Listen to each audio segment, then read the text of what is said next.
Welcome to Comics in the Making. My name is Ryan Holgerson. I'm the creator of Slackmatic, and I'm joined, as always, by Levi Erickson, the creator of The Big. Levi, how you doing? Awesome. Awesome. It's a great day. I can't wait to talk about today's subject matter. Right. So, I thought we'd pick a light subject today, because we got so fiery last week talking about burning down the comic book industry. Um, I thought We we didn't talked. mean we didn't mean any of it. Please take us back, industry. Please hire us. Oh, hey. So before we get into our real light subject, I'm gonna burn it all down again. Have you been to McDonald's recently? And if the answer is no, that's probably a good thing. But I have. But I've heard some McDonald's commercials, and right now they are doing this promotion called WickDonald's. I don't understand why they call it WickDonald's, but it's a manga anime promotion. And so all of their chicken nugget boxes have like uh Japanese katakana on it, and uh they've got bags with actual like manga on the sides of the bags. And what I'm impressed by is that they actually got a mangaka named Aki Bright, who I was already following. And I think he's known more as an illustrator, but he's definitely done manga. Um, and it's a Japanese artist, and so I saw on his Instagram, hey, thanks for all the positive stuff for my collaboration with McDonald's. Um, so I can't believe I'm saying this, but I want to hand it to McDonald's for actually picking a fucking like genuine mangaka to do this. I have a feeling this was probably launched more by McDonald's Japan, Yeah. who has a way better reputation than the ones where it actually came from. Um, but it's this big promotion, and they've got I haven't checked it out, but I'm sure they've got stupid, you can go download like some anime episodes that they've done and stuff like that. And I'm sure they're trash, but They're all my McDonald's commercials. yeah. So the big reason I wanted to mention it is, like I said, props to them for actually getting a genuine mangaka to do this artwork and stuff like that, and work with them. Two, um, if this doesn't prove that manga has won, I don't know what does. Yeah, It, that's a really good point. it's McDonald's in America. We're not even talking about like, oh, this is a, Japan McDonald's doing their thing. American McDonald's is doing a manga promotion. Yeah, yeah, and setting aside the corporate interests and all that. I mean that on its own merits, that's very indicative about where the heads of people are right now in terms of mixing their entertainment and their food. You know, I Yeah. we I we mean, if would you can if you can we call it food. we grew up with the fast food chains giving away Star Wars tumblers and obviously Marvel stuff. You get the Marvel Slurpee cup at 7-Eleven and all that kind of stuff. And here we are, fast forward to just about 30 or so years, and boom, you know, Yeah. biggest fast food chain in the world, manga. We're going to present manga because Yeah. they got people up there who know what's going to bring in the kids, the Yeah. the kids. Yeah. But no, I just thought it was interesting to bring up. One funny, so like I've heard some of the commercials that have been on the podcast for it, and I understand why they say it this way, but the announcer's like, download manga comics, and which is so silly because it's like saying something like that is literally download comics, like it's just manga Right. is comic, like it's so silly. Um, I get it, I get why they say it that way, but anyway, I thought that was kind of stupid, but Right. either way, I just wanted to bring it up real fast. I'd forgotten about it. Cool. Well, that's Um, our current events. That's our current events segment. Now that's to the weather. to the weather. Boy, it is a dreary day today. Um, Man, dude, I know we talk about how crazy the weather's been, and I also just watched Snowpiercer yesterday. Oh, cool. Um, which have you seen that? Yeah. Yeah, so just thinking about where we're headed. But uh I went on Wikipedia and I didn't realize that like what they did to make the entire earth frozen or whatever, that's an actual real thing that they're looking into right now. Um Sure. anyway, What could go wrong? I know. It's just like oh my God, we've got that, we've got Skynet, like guys, there's all these examples. Anyway, Oh, the T-Rex chicken they're working on? yeah. Oh Yeah, my God. that's a thing. But anyway, this weather's been nuts. Uh it was like 60 or like 50s or 60s or something like that on Wednesday, Thursday, and then Yeah. all of a sudden 40. Friday Yeah. was just like, oh my God, like and raining and just cold as could be. And then yesterday it started clearing up a little bit and it's like 60, 65. I was like, Oh yeah, it was real nice. fuck is happening? And That was then beautiful. like today, it's like all dreary and it's like 60s again. And I just, oh my God, it's just up and down, up and down. It's good for the sinuses. So there's your weather. Oh, Huh?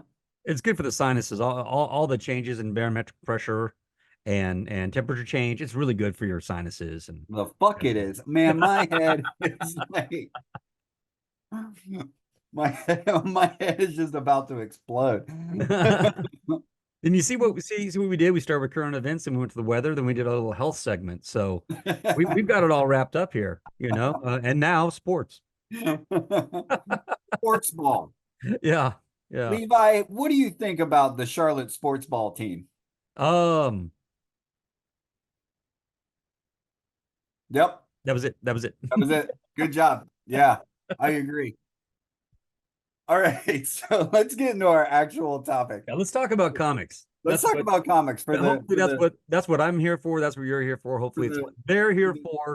Um, yeah, for the that two they people that are still listening. Let's talk about comics. Yep. Yep. Um, so I wanted to talk about style today. Um, I think for me, and I think for a lot of people that are artists, style is really important. Um, I think it's, hopefully you want to have that style, and I think we talked about this last episode too. Mhm. Want to have that style that when people see it, they go, that's Ryan, or that's Levi, or um, um, but how do you get there? Yeah. Um, and so Levi, I'll pose it to you first. When you're drawing, when you're thinking about your art, uh, how much of a conscious decision at this point in your art career is going into style, like the way it looks? Are you thinking about how you want it to look, or is it just kind of intuitive at this point? Like, what goes into that? I feel like I'm kind of still figuring that out. And just to back up, when I made the decision to pivot back to comics, I was starting from the ground up a little bit. So I started defaulting to what I sort of remembered, and that was all influenced by a lot of the 90s stuff. I found some pages I had done probably in 93 or 94, and it was a couple pages of I believe it's Wildcats. It might be Cyberforce, but I believe I was just doing a Wildcats uh couple page storytelling, for a demo. And obviously I'm trying to get into that sort of Top Cow Wildstorm, sort of space at the time. So I was just aping those guys.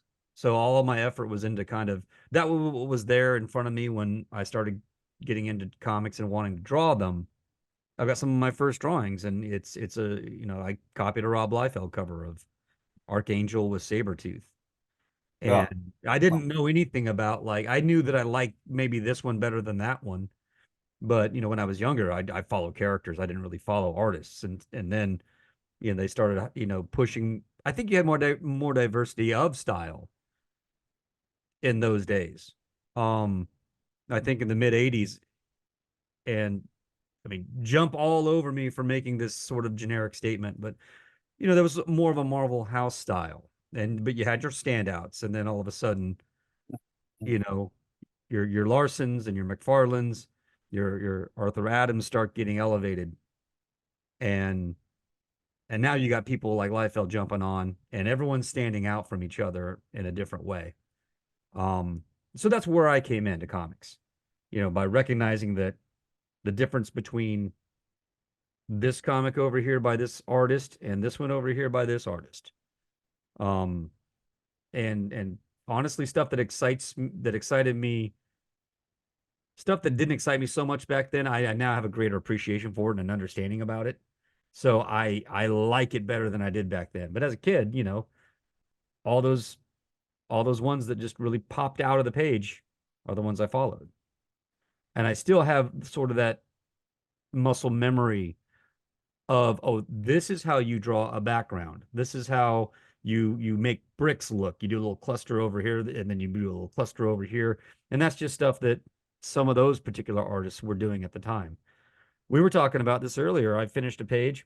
I've got an overhead shot of like cleared land. So it's just like dirt, right? It's like a dirt lot, and the characters are walking across a dirt lot.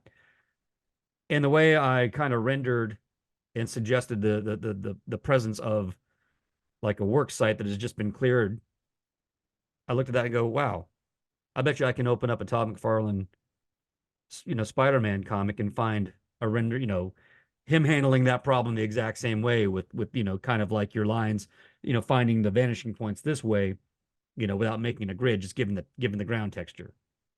And I didn't even think about it.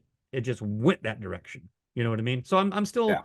in that space where I'm trying to work that out. And I have a lot more things that are informing me about rendering and how to draw certain things. And I want to be a lot less extreme studios and a lot more of the things that like Jeff Lemire does, or even we were talking. You brought up Bill Watterson, about not his characters but his backgrounds and the way he Yeah. puts a tree in a scene or whatever. So I'm still working that, and I catch myself, and I'll stop, and I'll sometimes start again because that's looking too much like a '90s comic, and that's not what I'm trying to make. Not Yeah. this time. Right.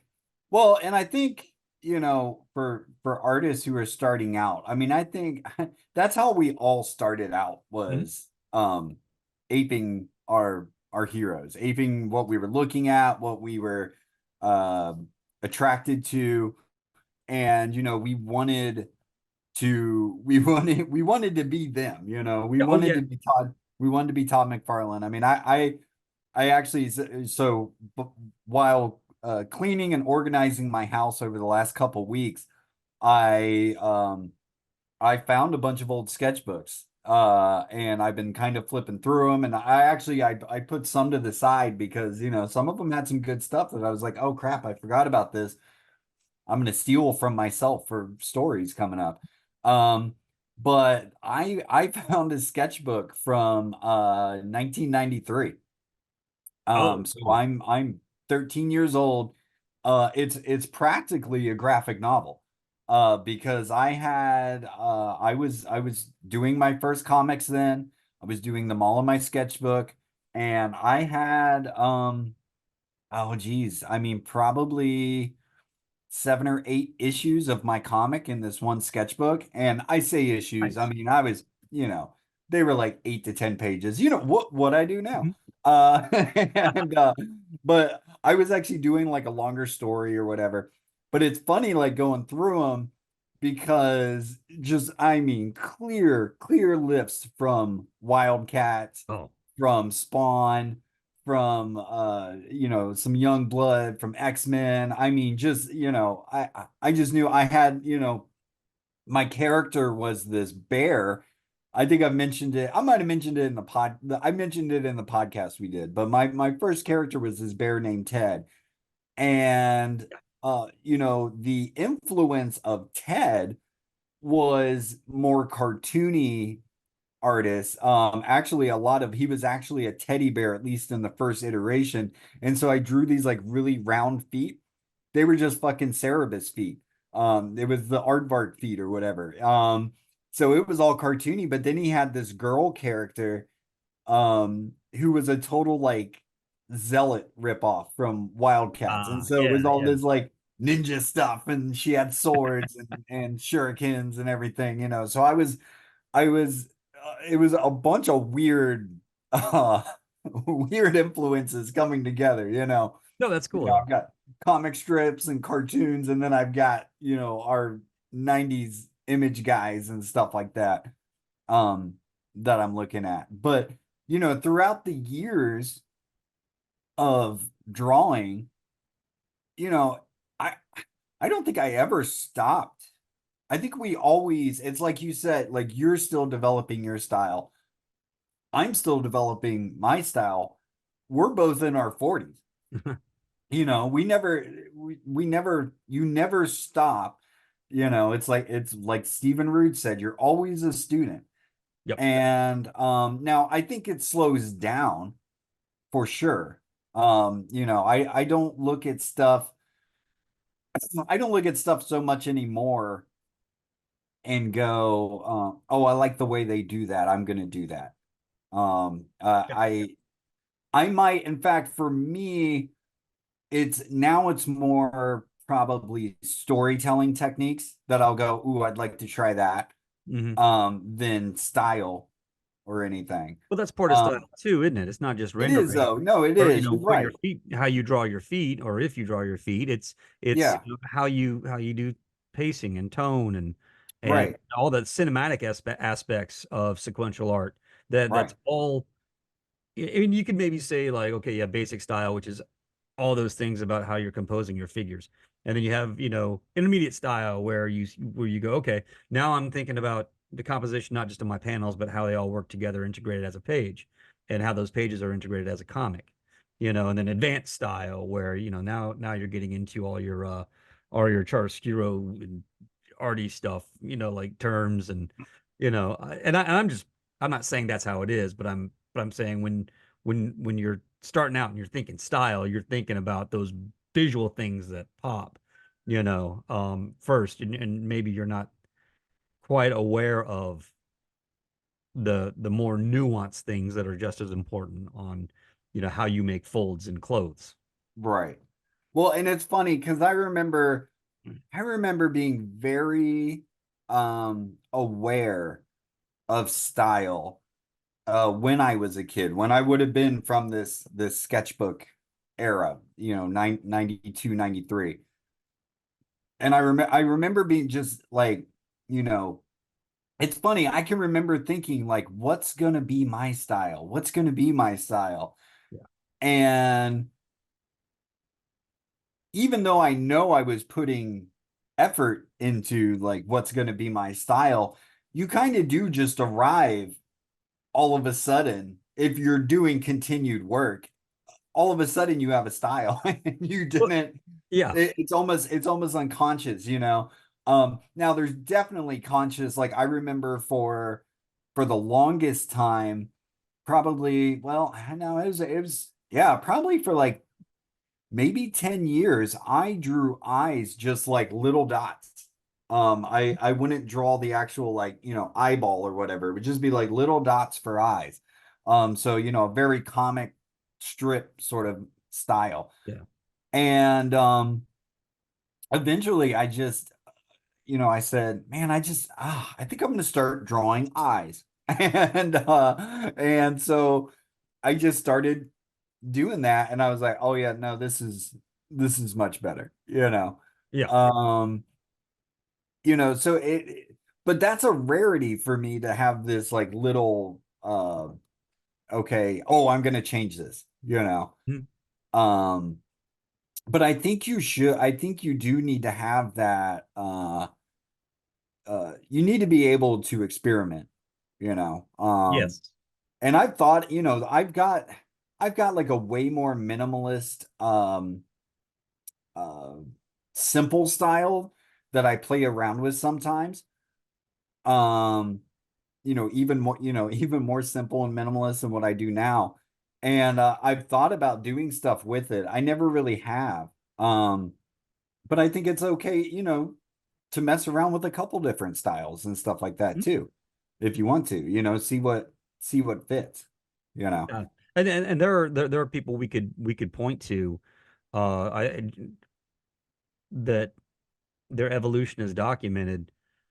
And you could take probably almost any snapshot. John Burns one that comes to mind to me. His we all remember him for his X-Men run, but then he had a great Fantastic Four run, a Superman run. Of course, just all the things he did on his own.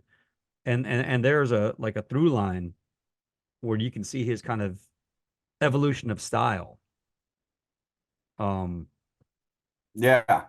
No, I agree. And I think uh let's see, I'm trying to think.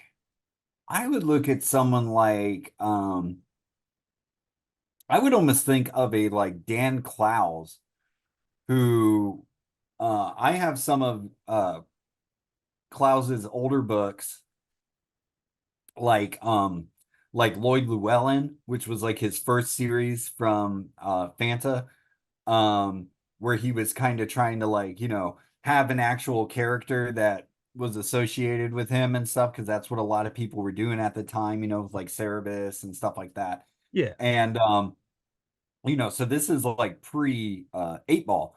Um, if you look at those, you can see the Dan Clausisms or whatever, this very kind of retro 50s style, yeah, he used a lot of like Luthetone and Zipatone and shit like that in those strips.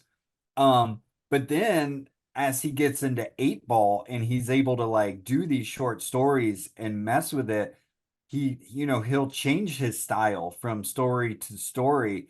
yes, But I think part of the reason I think, he would be a cartooning master is because even though he's changing his style, it's still Clouds. Like, he can do this like super cartoony strip that's like in this like 50s retro style, and then do a Velvet Glove cast in iron, which is fairly realistic, um but you're still like, that's Dan Clowes. Those are both Dan Clowes. yeah. Um and so yeah, no, it's great seeing the development of artists like that. Um Even like you were mentioning John Byrne and Yeah. his development.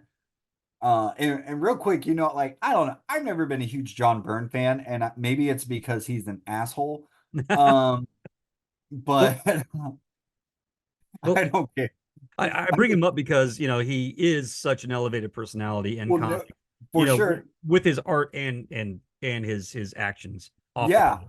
But my favorite John Byrne stuff actually is the stuff he's doing now on his website, which is it's X-Men fan fiction. Mhm. And Marvel's been trying to, get him to publish it, and they can't come to a deal. I mean, this is a guy who's made his money, I guess, and he doesn't, I guess he doesn't care enough or whatever. There's some reason, but um, man, I love those pages, and I think I love them because they're just penciled. Um, have you seen them? Do you know what I'm talking about? I know about it. I have not seen it. I mean, go to his website. I mean, it's like burnrobotics.com or something like that. It's not even set up like a fucking web comic. You got to go into the forums. He's got them like in the Oh, forums. Like, it's arcade, like internet archaeology, almost, like looking at this stuff. yeah, Uh, that sounds like fun. but I think that's why I haven't seen it yet because it's Yeah, no, no. Well, in it, like, he gets away with it because it's fan fiction. He's not making any money off of it yeah. whatsoever. I think Kayfabe's done a couple episodes on it. There's some back channels that have done some Amazon prints of it or whatever. that have gotten through, but you got to know somebody to get them. Like, yeah. Anyway, um, Comic book black market. That's the next episode. Tune no, in next week for the yeah, comic book black it market. totally is. Yeah. But but I love that stuff because he's just going like straight to pencil, and it's the best for me, it's the best burn stuff I've seen. And honestly, I think if you inked it, it would ruin it. Um Interesting. for me. Um but no, I mean, I love seeing, I love that he's, despite being an asshole, being, what is he, probably he's got to be pushing 80 at Yeah, this point. yeah, yeah. Um and he's, it's the, some of his best stuff ever. Nice, Um he's still pushing, he's still pushing, you know. nice. Um I think that's great. But so switching gears a little bit though, you know, for people who are wanting to develop a style and maybe they want to, what's the fast track to developing a style? And so here's my advice. My Yep. advice is do something regularly on a deadline. Um, when you do that, if you're like, I've got to get this page done tomorrow, I've got to get this story done by the end of the week, when you're pushing yourself like that, it takes away the amount of time you can really think about, how do I want this to look? Yeah, And yeah. because of that, you're just, the natural way that you draw starts coming out. Um, I can say from doing my semi-weekly stories over the last 2 months and working a bunch at the end of last year. Um, Levi, since October, just side Yeah. note, just to pump me up. Since October, I've done like almost 120 some pages. Hell yeah. Um, but by working that much, it has turned off part of my brain to where I just fucking go. Hmm. And I, at this point, like we said, us both being in our 40s, at this point, I felt like, even though I still get better and I develop my style, this is my style. After working the last 2 months on this on a weekly basis, I have seen the new evolution, or I'm starting to see the new Hmm. evolution of my style. Um, to the point where if I had worked on a page longer, like back in the summer, I was doing these kind of horror style one pagers, and I was spending a lot of time on those pages. And I remember we had an episode where I said, I can do 3 pages regularly, Mm. of those. Now I'm doing 5 to 10 in a week in the same amount of time. Well, the pages I'm doing now are, you know, are simpler. I Oh, yeah, enjoy, yeah, yeah. well, and that's the thing, like people may not have noticed it, but if you go and you look at those how those horror strips, they're a shit ton of cross hatching. I'm doing all sorts of lighting. I'm really focusing on the backgrounds, a lot of detail. I was using all sorts of different brush sizes to get, definition and shit like that. I'm using one brush on the strips that I'm doing now. And just the act of that has made me think about style, or not think about style, and just fucking go. Um, but that would be my recommendation for someone who's like, man, I really want to develop a style. I guess I want to develop it fast. That would, do something regularly. Yeah, because I think style comes in when you start to find solutions to problems, right? Right. Like how Yeah. you handle, knuckles, and twists of the hand, how you handle perspective, how you handle, um, you know, incorporating that background and making your character look like it's weighted in its own environment.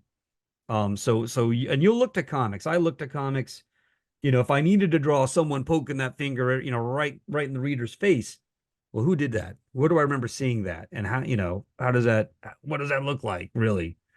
Um, I would reference that. And of course, everyone's got their own morgue files of photographs, or you can go on Google and just, I did, man wearing a hard hat from three quarters behind. Boom, there it is. Okay.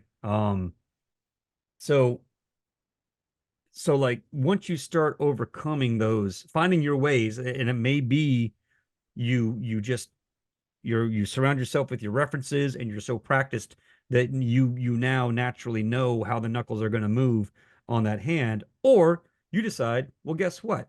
I can communicate the same thing, the same action with this coming straight at you, which is a lot more linear and easier to render than this one. You know what I'm Yeah, saying? yeah, This is Larson, this is Lee. yeah, yeah. You know, um, and that's I'm kidding, of course. Please don't. What's the word now? Please don't cancel. Please don't cancel me. I Um, don't think anyone's gonna cancel you over a Eric Larson Jim Lee comparison. we're talking about comic book people. Yeah. I mean, for one of them actually draws and writes regular comics. So Yeah, yeah, if he yeah. has to draw fists like that, it's okay. And I'm not mad about So either of it. yeah, But and that's just my point. That's how you discover your way to handle problems, and that's where your style starts to form. yeah, And and I think when your style evolves is how you learn new ways, want to handle those problems. right, And right. not just, am I rendering realistically? Am I rendering, we call it cartoony. I think that means a lot more. That can mean a lot more than just cartoony, right? Oh Um, yeah. but I guess we don't have a better term to contrast like a Barry Windsor Smith I and love that. I Eric love that. Larson. I love that term. When I talk to people, what I do, I tell them I'm a cartoonist. Um, I love that term. That's my favorite. Mhm. That's my favorite term for what we do. Um, 100%. I use that to describe myself as well. yeah. Um, And I think, if you take that term, uh, I don't, for whatever reason, I think it can help you fix some of those problems. Think of yourself as that cartoony guy. How do I, and not, I'm not saying do a cartoony style, but think about what you're doing and what you may have to render and how can you use that, um, as a shortcut. Does the water have to look like real water? How can you how can you show that this is water, and get away with it? yeah, all you have to do is suggest How to the can you reader what it is. Make the suggestion, Mhm. and it may be not to get really detailed with the water, like you say, but you know, suggest it's there. Here's a boat. There's water, right? Yeah. I mean, go and that is something where you go and you look at how other people do it. Go look at how Bill Watterson does backgrounds. Uh, he'll have, you know, in your head, you're like, he just drew this luscious forest. And actually, no, he drew three trees on a plane in the background. He's just that good at it that it makes you feel that, you know. Mhm. Um, and then, but then you might have someone like a Hergé who has 100 people working for him on Tintin, and they're gonna do these, Yeah, realistic. Go look and see how they do that. Um, and take little bits of it. yeah, exactly, So but exactly. great talk. I think Yeah, we're coming up on like 3 minutes. Let's talk about this weekend coming up. This Saturday, yes. March 9th, 2024. We have Matthews Comic Con in Matthews, North Carolina, just outside of Charlotte. Me and Levi are going to be sitting right next to each other. This is a free event. We've talked about it a couple episodes. It is a festival, Yeah, more than it is a comic convention, in my opinion. Um, but Levi is gonna have the big that's issue right. one. That's It's right. gonna be the premiere. Yeah, a lot Um, of people grab that mini comic to help get the full issue across the finish line. Much appreciated. That full size 22-page comic book, the first issue of the series, will be available right there. yep. I'm going to have a few copies of Book of Things. Nice. I'm gonna have whatever comics I've got in print. I'm gonna have the Haunted Doll. I'm gonna have Not Nomicon. I think I've got some older stuff. I'm gonna have Christmas cookies. If I'm lucky, I might have a few of my stories I've been doing printed up in little booklets, but no promises. Uh, but either way, we'll have plenty of stuff. Really looking forward to it. Yeah, I think it's Uh, gonna be a really fun time. yeah, and it's free, guys. It's free. It's a free event. So, There's like, cosplay wrestling. yep. You don't want to miss it. Nope. It's gonna be awesome. You But got anything until else, Levi? until then, man, what are we gonna do? Um, geez, what is it? What is it that we do? Just do the damn thing. Peace.